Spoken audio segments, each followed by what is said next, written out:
بسم الله الرحمن الرحيم. لماذا بنيت المساجد وماذا كانوا يفعلون فيها؟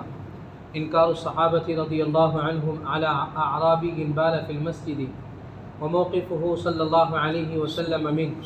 أخرج مسلم واللفظ له والطحاوي عن أنس رضي الله عنه قال: بينما نحن في المسجد مع رسول الله صلى الله عليه وسلم إذ جاء أعرابي فقام يبول في المسجد فقال أصحاب رسول الله صلى الله عليه وسلم: ما قال رسول الله صلى الله عليه وسلم: لا تزرموه دعوه، فتركوه حتى بال. ثم إن رسول الله صلى الله عليه وسلم دعاه فقال له: إن هذه المساجد لا تصلح لشيء من هذا البول ولا القدر، إنما هي لذكر الله والصلاة وقراءة القرآن، أو كما قال رسول الله صلى الله عليه وسلم. قال: فأمر رجلا من القوم فجاء بدلو من ماء فشنه عليه. یہ بات چل رہی ہے کہ حضور اکرم صلی اللہ علیہ وسلم کے زمانے میں مساجد کی بنیاد کس اعتبار سے اور کن مقاصد پر تھی. یعنی یوں سمجھے کہ مسجدیں کیوں بنائی جاتی اور اس میں کیا کام تھے، اور صحابہ کرام اس میں کیا اعمال کیا کرتے تھے.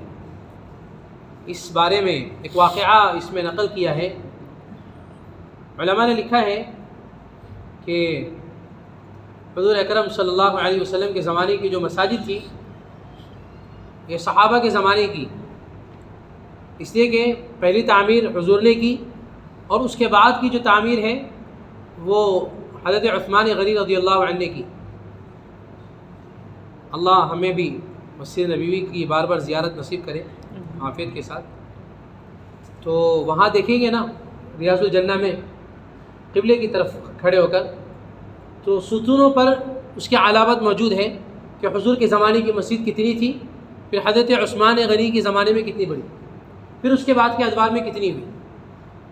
وہ سب یہاں تک کی تفصیل نہیں ہے کہ اس زمانے تک کے لوگوں کی، بس وہ صحابہ کی ہے. مگر حضور کے زمانے کی جو مسجد تھی اس کے بارے میں علماء نے لکھا ہے کہ انتہائی سادہ تھی، جس میں کسی بھی قسم کی کسی چیز کا کوئی اہتمام نہیں تھا. اور جیسا جیسا زمانے نبوت سے دوری ہوتی چلی گئی تو لوگوں نے مساجد جب سے لوگوں نے شاندار عالیشان بنانا شروع کی ہے کہ اس کی ٹائلز اور اس کی چھت اور اس کا پنکھا، اس کا فرش اور اس کا بچھونا، اس کی سیڑھیاں. بلکہ اللہ معاف کرے ایک علاقے کی ایک مسجد کے بارے میں تحقیق کی بات عرض کر رہا ہوں. انہوں نے صرف استنجا وضو خانے پر 6 لاکھ روپے خرچہ کیا. استنجا اور وضو خانے پر بنا رہے توڑ لیں نہیں ایسا نہیں اچھا ہی لگا اس کو توڑو بناؤ. تو ایک صاحب نے کہا کہ اگر ٹرسٹیوں کا پیسہ ہے تو 6 کروڑ لگائیں، امت کا ہے تو 6 روپے کے بارے میں بھی پوچھا جائے. خیر ہمارا یعنی عنوان یہ نہیں ہے، مگر یہ عرض کرنا ہے کہ جیسے جیسے زمانے نبوت سے بعد ہوتا چلا گیا تو مساجد شاندار ہونے لگی. آپ نے وہ سنا ہوگا کہ خیر اس کی وجہ کیا ہے؟ اس لیے کہ حضور کے زمانے میں مساجد میں اعمال تھے، چیزیں نہیں تھیں. اس لیے چیزیں نہ ہونے کی وجہ سے مسجد میں تالے بھی نہیں تھے کیونکہ دروازہ ہی نہیں تھا. اور جب سے چیزیں آنے لگی تو پھر لکھ کر لگائے کہ اتنے دیر پہلے کھلے گی، اتنی دیر بعد بند ہوگی اور پھر اس کے بعد تالے. آنے والی جماعت انتظار میں، آنے والے مسافر انتظار میں کہ میں نماز کب پڑھیں، کیسے پڑھیں، مسجد بند ہے. حالانکہ میں نے عرض کیا کہ صحابہ کے زمانے میں، حضور کے زمانے میں مساجد ایسے کھلی ہوئی تھی جیسے کہ یعنی جتنا عام اللہ نے پانی کیا ہے، ہوا کیا ہے، ایسی مساجد عام لوگوں کے لیے عام تھی، کبھی بھی آتے تھے. اس لیے کہ ان کو معلوم تھا کہ مساجد اسی لیے. اس لیے میں کوشش کریں اس بات کی کہ ہماری مساجد 24 گھنٹے کے لیے آباد کیسے ہو. اور پھر اس میں یہ بات عرض کی کہ لوگوں کو لے کر آئیں مسجد میں. حضرت نے اس کی 2 مثال دی، بہت پیاری ہے. ایک مثال تو کنویں کی دی. ایک شخص سے کنویں میں گر گیا، پورا گاؤں مل کر کنویں پر آ گیا اور سب کہہ رہے ہیں کہ بھائی کیا ضرورت تھی گرنے کی، تمہیں سمجھ نہیں آتا، عقل نہیں ہے، پڑھے لکھے ہو، سمجھدار ہو، طاقتور بھی ہو، جوان بھی ہو، تمہیں نہیں آنا چاہیے تھا، تمہیں گرنا نہیں چاہیے تھا، تم کیوں گرے، کیسے گرے. اور پورا گاؤں اس پر لگ گیا. حالانکہ اس موقع پر کیا کرتے؟ ایک رسی پھینک دو، ہاتھ دے دو، سیڑھی اتار دو، یا کہ نکال لے کے اسباب مہیا کرے. مگر اس کو اسی میں چھوڑ دیے کہ نہیں تم تو ایسے ہو، تم ایسے تمہیں نہیں کرنا چاہیے. پھر اسے سمجھائے کہ دیکھو راستے میں دیکھ کر چلتے ہیں، اندھے نہیں چلتے، راستہ نہیں معلوم ہو تو پوچھ لیا کرتے ہیں، اور ٹارچ لگا کر چلتے ہیں. ایسا سارے اس کو ہدایت دیتے چلے گئے، وہ نکل جائے گا. قیامت تک کی عمر ملے نا اس کو بھی تو بھی نہیں نکل سکتا. اس میں عقل مندی کا تقاضا یہ ہے کہ نکلنے کے جتنے بھی اسباب ہو سکتے ہیں وہ اسباب کر مہیا کریں، اس کو باہر نکالیں، چاہے تو باہر پیٹ کے مارے کہ بھئی سمجھ جائے تم دیکھ کر چلتے کیوں گرے، اس میں جان خطرے میں تھی. دوسری مثال حضرت نے دی کہ دو دوست تھے، ایک دوست کا بیٹا گم ہو گیا. بہت دھیان سے سننا بات. ایک دوست کا بیٹا گم ہو گیا اور اس نے رپورٹ بھی کروائی اور اعلانات بھی کروائے، انعامات بھی وعدے کروائے کہ بھئی جو ڈھونڈ کر لائے گا اس کو انعام بھی دیں گے، اور بہت دعائیں بھی کی، بہت صدقہ خیرات بھی کیا، بہت پریشان بھی ہوا. اس کا جو دوسرا دوست تھا نا وہ ایک راستے سے گزر رہا تھا، اس کی نظر پڑی بیٹے پر. اس نے اپنی گاڑی رکائی، اس کو ملا، پیار محبت سے کھلایا پلایا، اس کو سمجھایا کہ تمہارے جو والد ہیں نا بہت اچھے آدمی ہیں، بہت نرم دل ہے، بہت مشفق ہے، بہت رحم کرنے والے ہیں، بہت معاف کرنے والے ہیں، بہت دینے والے ہیں، تم گھر چلے جاؤ، بہت پریشان ہو. اس کو بہت اچھے سے سمجھایا اور اس کو پھر دوبارہ شروع کی تقریر، تمہارے ابا بہت اچھے ہیں، تمہیں ماریں گے نہیں، ناراض نہیں ہوں گے، اور تمہیں پیار بھی کریں گے، تمہیں چیزیں بھی لا کر دیں گے، تم کیا کرو گھر چلے.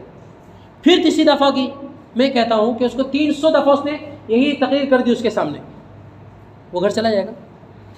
چنانچہ ایسا ہوا کہ وہ وہاں سے ہٹا، دوست چلا گیا، اور لڑکا بھی جو بیٹا تھا وہ دوست کا، وہ راستہ پار کرنے لگا، ایک گاڑی آئی اور اسے اڑا دیا، جگہ پہ ختم. اب یہ جو دوست ہے نا جس کا بیٹا مرا ہے، اس کو معلوم پڑا کہ جو تجہیز و تکفین کے بعد کہ جو میرا فلاں دوست تھا نا اس کو میرا بیٹا فلاں راستے پر ملا تھا اور اس نے اس کو سمجھایا بھی تھا. تو کیا دوست اسے معاف کر دے گا؟ کیوں؟ اگر تو اس بجائے سمجھانے کے ہاتھ پکڑتا، گود میں اٹھاتا، ضد کرتا، زبردستی کرتا، گاڑی میں بٹھاتا اور لے کر گھر آ جاتا. یہی تو عقل مندی کا تقاضا ہے. حضرت نے فرمایا ہماری مثال کام کرنے والوں کی ایسی ہے. ہم یہ کہتے ہیں بازار میں جا کر کہ بھئی دنیا نہیں رہے گی، ختم ہو جائے گی، اور پھر دنیا کی ناپائیداری اور آخرت کی بقا اور اللہ کی رحمت، شفقت، مغفرت بتا دیتے ہیں اور اسے پھر وہیں چھوڑ دیتے. حالانکہ اعلیٰ درجے کی بات ہے، ہاتھ پکڑیں، تھوڑا سی وقت مانگیں، پیار محبت کے ساتھ اس کو مسجد میں لے کر آئیں. بس اتنی سی بات عرض کرنی ہے. اور پھر ایک گزارش ہے کہ مسجد میں جب ملاقاتیں چلتی رہیں تو دوران ملاقات مسجد میں عمل چلتا رہے، خالی نہ رہے. ملاقات کرنے والے ملاقات کر کے وہیں سے واپس نہ چلے جائیں، بلکہ مسجد میں آویں، تعلیم کے عمل شریک ہوں، اور پھر اس کے بعد گھر پہ جائیں. اگر حضور کے زمانے میں مسجد میں دروازہ ہوتا تو یہ عمل کبھی نہ ہوتا جو یہ واقعہ اس میں ہے. فرماتے ہیں حضرت انس رضی اللہ عنہ کہ ہم حضور کے ساتھ مسجد میں بیٹھے تھے، ایک دیہاتی آیا اور وہ کھڑے کھڑے پیشاب کرنے لگا مسجد کے کونے میں. اچھا عجیب بات علماء سے یہ سنی کہ جو دیہاتی آیا تھا نا وہ پاگل بھی نہیں تھا، مجنون بھی نہیں تھا، ہوش آواز میں.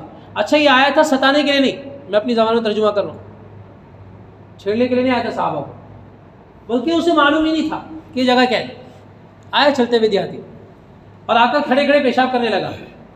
تو حضور اکرم صلی اللہ علیہ وسلم کے ساتھی جو صحابہ ہیں وہ بھاگے اس کی طرف اس کو روکنے کے لیے. تو حضور نے زور سے فرمایا ماں چھوڑ دو، روکو مت اسے، چھوڑ دو. پھر فرمایا کہ اسے روکو نہیں، درمیانے پیشاب میں اسے چھوڑ دو تاکہ وہ پیشاب مکمل کر لے. یعنی رحمت و شفقت حضور کی صرف اس پر نہیں ہے کہ آپ نے اسلام پیش کیا ہے، رحمت و شفقت اس پر بھی ہے کہ ایک دیہاتی مسجد میں پیشاب کر رہا ہے، درمیانے پیشاب پہ اس کو روکوایا نہیں، اس لیے کہ کہیں اسے تکلیف نہ ہو. سبحان اللہ. چنانچہ اسے چھوڑ دیا گیا اسی حالت میں، یہاں تک کہ وہ پیشاب سے فارغ ہوا. پھر آپ نے اسے بلایا اور اسے شفقت سے فرمایا کہ یہ نا یہ مساجد ہیں، یہ اللہ کے گھر ہے، اور یہ جو جگہ ہے نا یہ پیشاب کے لیے اور گندگی کے لیے نہیں بنائی گئی، بلکہ اس میں اللہ کا ذکر کیا جاتا ہے، نمازیں پڑھی جاتی ہیں، قرآن پاک کا سیکھنا سکھانا ہوتا ہے. چنانچہ حضور نے جو سارے اعمال علماء سے سنا، بزرگوں سے، کہ یہ جو اعمال ذکر کیا نا یہ اشارہ ہے اس بات پر کہ جو مسجد میں ہوگا نا ہم وہ پیش کریں گے، کیونکہ جو بات اندر ہوگی وہ بات باہر ظاہر ہوگی. تو حضور نے وہ سارے اعمال پیش کیے جو سارے اعمال حضور کے دور میں حضور کی مسجد میں ہوتے تھے. راوی کہتے ہیں کہ یا اسی طریقے سے کچھ باتیں حضور اکرم صلی اللہ علیہ وسلم نے فرمائی. جب وہ چلا گیا آپ نے اس کو سمجھا بجھا کر بھیج دیے. اس کے بعد آپ نے ایک یعنی ایک قبیلے کے ایک شخص کو بلایا، آپ نے اسے حکم دیا کہ وہ جو ناپاکی ہے، جو پیشاب کیا ہے، اس پر 1 ڈول پانی ڈال دو۔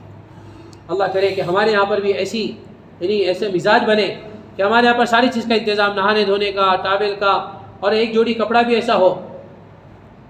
بحرین میں جن ساتھی نے ہمارا استقبال کیا تھا، ان کے گھر پر ایک جگہ پر یعنی دیوار پر ہینگر میں کئی سارے جبے لٹکے ہوئے تھے اور مختلف سائز کے تھے، کئی سارے جبے عربی۔ اور جو ایسا بھی تھا کہ جس صاحب نے ہمارا استقبال کیا تھا وہ 3 آ جاوے اس میں، ایسے بھی تھے لٹکے ہوئے۔ تو پہلے تو شک ہوا کہ شاید ہوگا ان کا ہوگا، والد کا ہوگا، والد تو تھے نہیں ان کے، وہاں رہتے ساتھ میں۔ میں نے ان سے پوچھا تو وہ کہنے لگے کہ یہ سارے جبے ہم نے دھلوا کر، صاف ستھرے استری کروا کر تیار اس لیے رکھے ہیں کہ جب ہم مسجد کی آبادی کی محنت کرتے ہیں، اس میں اگر کوئی غلط حالت میں آ جائے نا تو ہمارے پاس انتظام ہے، اس کو نہلاتے دھلاتے ہیں، پھر یہ نیا جبہ اسے پہناتے ہیں اور اسے ہدیہ کر کے روانہ کرتے ہیں۔ اور کہا کہ جن مساجد میں جماعتوں کے قیام کی اجازت تھی اس وقت، چونکہ ہم تو حالات میں تھے اس وقت دور میں، تو کہا کہ جن مساجد میں اجازت ہے ان مساجد میں ہم نے ایک کمرہ بنایا ہے جس میں یہ ساری چیزیں، لنگی، بنیان، ٹاول، ٹوپی، ٹی شرٹ اور جبہ، یہ ساری چیزیں، کہ اگر کوئی ایسی حالت میں آیا ہے مسجد کی آبادی کے عمل میں یا ملاقات میں کسی کو لے کر آئے تو اس کو سب سے پہلے نہلاتے دھلاتے، 4 مہینے کی تشکیل بعد میں پہلے اس کو پاک صاف کرتے، پھر اس کو جبہ پہناتے جو اس کے سائز کا آ جائے، اور پھر اس کے بعد ٹوپی بھی پہنا کر اس کو تسبیح دے کر ہدیہ دے کے، اور اس کے بعد اس کو مسواک کروا کے ہدیہ دے کر پھر بٹھاتے ہیں، پھر بات سناتے۔ اس لیے ہمارے کام میں نا پہلے فوراً تشکیل نہیں ہے کہ پہلے اس کو سمجھاؤ، قائل کرو، وہ یہ کہنے لگے کہ ہاں آپ کی بات اچھی لگی، پٹی سمجھ میں آئی، پھر اس کے بعد اس کو نا اس کے آگے کی بات کہہ کے مائل کرو کہ ہاں بھائی کرنا چاہیے، پھر ہو جائے نا تو پھر تشکیل کی جائے گی، تو انشاءاللہ وہ کارگر ہوگی، کریں گے انشاءاللہ۔ اللہ پاک کی زیادہ عمل کی۔